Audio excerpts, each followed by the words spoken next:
23 अगस्त को चांद के दक्षिणी ध्रुव पर कदम रखने के 10 दिन बाद ही चंद्रयान-3 का सफर अब थम गया है।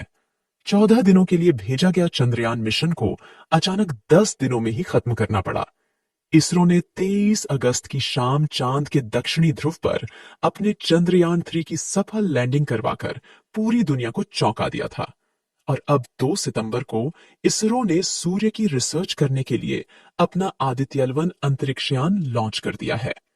2 सितंबर की दोपहर को भारत के लोग एक तरफ आदित्यवन के सफल प्रक्षेपण को लेकर खुशियां मना रहे थे, वहीं दूसरी तरफ अचानक चंद्रयान-3 को लेकर एक ऐसी खबर आई कि इसरो के कंट्रोल रूम में हड़कंप मच गया। इसरो के वैज्ञानिकों के हाथ पांव फूल गए। दरअसल चंद्रयान-3 के प्रज्ञान रोवर से इसरो के वैज्ञानिकों का संपर्क टूट गया। प्रज्ञान रोवर अचानक चांद की सतह से गायब हो गया और एक लंबी नींद सो गया।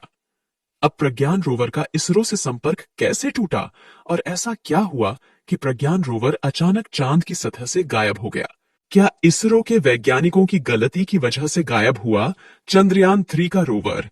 इसरो प्रमुख एस सोमनाथ ने इस बारे में क्या कहा? इन सभी सवालों के जवाब में आपको इस वीडियो में देने वाली हूं, तो आप बने रहे मेरे साथ इस वीडियो में अंत तक।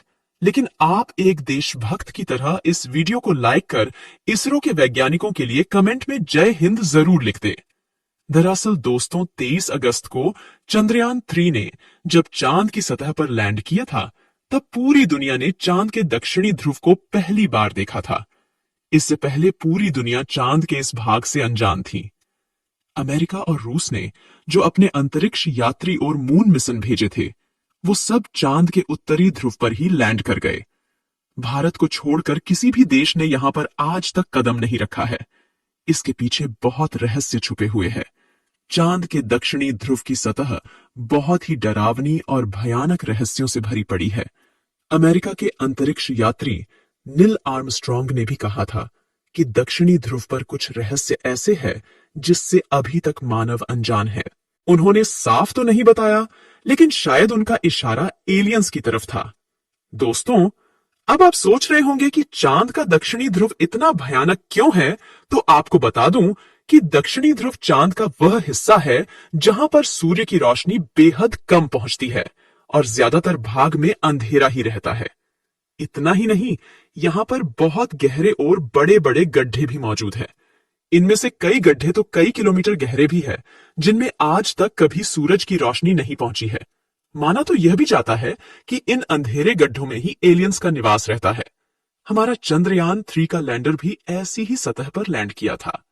लैंडिंग करने के 4 घंटे बाद लैंडर विक्रम ने अपनी गोद से प्रज्ञान रोवर को धीरे धीरे चांद की सतह पर उतार दिया था, और वह प्रज्ञान रोवर पिछले 10 दिनों से चांद की सतह पर चहलकदमी कर रहा है।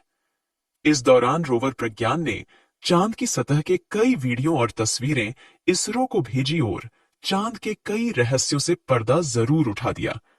रूस और अमेरिका ने तो कभी यह सोचा भी नहीं था कि भारत का चंद्रयान इतना कुछ भी कर सकता है। बीते दिन सतह पर घूमते घूमते रोवर प्रज्ञान ऐसे ही किसी एक गड्ढे के पास पहुंच गया।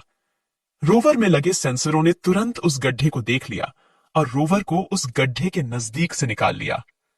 रोवर प्रज्ञान तो उस गड्ढे में गिरने से बच गया, लेकिन उसमें लगे सेंसरों ने अपना काम कर दिया। उन्होंने उस गड्ढे ऐसा खजाना ढूंढ लिया जिसे देखकर दुनिया हैरान रह गई। प्रज्ञान रोवर ने उस गड्ढे से ऑक्सीजन और सल्फर समेत कई खनिज पदार्थों के होने की पुष्टि की है। इसरो ने बताया कि लैंडर विक्रम तो जिस जगह पर लैंड किया था वहीं खड़ा है, लेकिन रोवर प्रज्ञान इन 10 दिनों में चहलकदमी करता हुआ लैंडर विक्रम से लगभग 100 मीटर की दूरी पर चला गया है।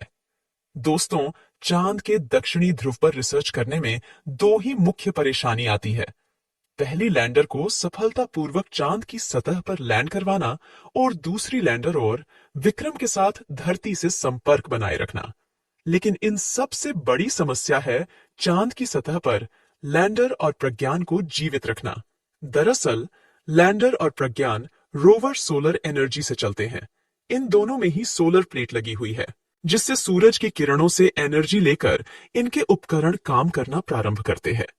लेकिन चांद पर सूरज की रोशनी हमेशा नहीं रहती है, और न ही धरती की तरह 24 घंटे के दिन रात होते हैं। चांद पर धरती के 14 दिनों के बराबर एक दिन होता है और इतनी ही बड़ी रातें। लेकिन चांद पर जब दिन रहता है तो तापमान 230 डिग्री सेल्सियस तक होता है और रात जब होती है तो तापमान -200 डिग्री सेल्सियस तक चला जाता है। चांद पर 23 अगस्त के दिन सूर्य उदय हुआ था और वह धरती के 14 दिनों के बराबर लगातार चांद के दक्षिणी ध्रुव पर चमकता रहेगा। इसी वजह से चंद्रयान के लैंडर को 23 अगस्त को ही लैंड करवाया गया था कि सूर्य की किरणों से लैंडर और प्रज्ञान को एनर्जी मिलती रहे और वो लगातार अपना काम करते रहे।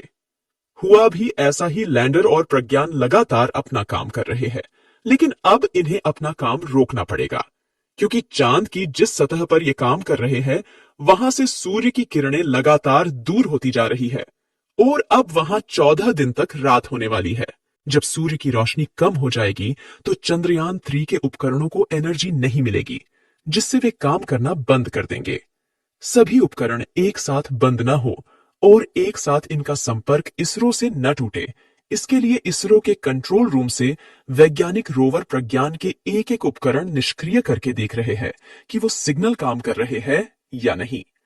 बीते दिन इसरो ने सोशल मीडिया पर बताया कि रोवर प्रज्ञान को अब चैन की नींद सुला दिया गया है। रोवर प्रज्ञान को चांद की सतह पर सुरक्षित पार्क कर स्लीप मोड में डाल दिया गया है। इसके सभी जांच करने वाले पेलोड्स को भी बंद कर दिया गया है। इसमें मौजूद सारा डेटा धरती पर इसरो को भेज दिया गया है। अब रोवर प्रज्ञान और विक्रम लैंडर का कोई भी उपकरण चालू नहीं रखा जाएगा जिससे उनकी बैटरी फुल चार्ज रहे। रोवर प्रज्ञान तो अब इसरो से संपर्क में नहीं है, लेकिन लैंडर विक्रम का रिसीवर ऑन रखा गया है। रोवर प्रज्ञान से लैंडर विक्रम संपर्क में है। ऐसे में इसरो अब एक कड़ी बनाकर काम कर रहा है जिससे उनकी बैटरी कम से कम खर्च हो। अब आप सोच रहे होंगे कि इस मिशन का अब आगे क्या होगा। रोवर प्रज्ञान अब फिर नींद से कब जागेगा। दरअसल चांद के दक्षिणी ध्रुव पर जहां प्रज्ञान रोवर मौजूद है वहां अब रात होने वाली है और दोबारा सूर्य उदय 22 सितंबर के दिन होगा। इतने दिनों तक यहां अंधेरा ही रहेगा और भयंकर ठंड भी पड़ेगी। फिलहाल प्रज्ञान रोवर को लैंडर विक्रम से 100 मीटर दूर सुरक्षित पार्क करके निष्क्रिय किया गया है। इस समय प्रज्ञान रोवर की बैटरी फुल चार्ज है। इसके साथ ही रोवर प्रज्ञान के सोलर पैनल को इस तरह से सेट किया गया है कि जब 22 सितंबर को चांद के दक्षिणी ध्रुव पर फिर से सूर्य की रोशनी पड़े तो यह उसको फिर से ग्रहण कर सके और एक बार फिर रोवर प्रज्ञान की नींद खुल सके। अब आपके मन में यह सवाल जरूर आ रहा होगा कि 22 सितंबर को अगर प्रज्ञान रोवर की नींद नहीं खुली तो आपका यह सवाल भी जरूरी है, क्योंकि चांद की सतह पर रात के समय तापमान -230 डिग्री सेल्सियस से भी ऊपर चला जाता है। इतनी ठंड में कोई भी उपकरण काम करना बंद कर देता है और बैटरी भी खराब हो जाती है। ऐसे में आपके इस सवाल का जवाब इसरो प्रमुख एस सोमनाथ ने खुद देते हुए कहा कि अगर किसी कारणवश अगले सूर्योदय पर रोवर प्रज्ञान की नींद नहीं खुलती है, वह एक्टिव नहीं हो पाता है, तो इस हालत में यह भारत के चंद्र राजदूत की तरह हमेशा के लिए चांद की सतह पर मौजूद रहेगा। अगर रोवर प्रज्ञान और लैंडर विक्रम 22 सितंबर को एक बार फिर जाग जाते हैं तो अगले 14 दिनों तक फिर से चांद पर रिसर्च करना शुरू कर देंगे। दोस्तों, आपकी दुआओं के बल पर ही चंद्रयान 3 ने 23 अगस्त को चांद की सतह पर सफल लैंडिंग की थी। अब एक बार फिर आप कमेंट बॉक्स में प्रार्थना करें कि जब चांद की सतह पर 22 सितंबर को सूर्य की रोशनी पड़े तो हमारा चंद्रयान 3 नींद से जाग जाए और फिर से काम करने लग जाए। इसरो के वैज्ञानिकों की मेहनत के लिए जय हिंद लिखना न भूले। अभी तक अगर आपने इस वीडियो को लाइक नहीं किया है तो लाइक जरूर कर दे और यह जानकारी अपने दोस्तों के साथ भी शेयर कर दे। आज के इस वीडियो में बस इतना ही। मिलते हैं जल्द ही अगले नॉलेजेबल और चंद्रयान 3 के नए अपडेट के साथ।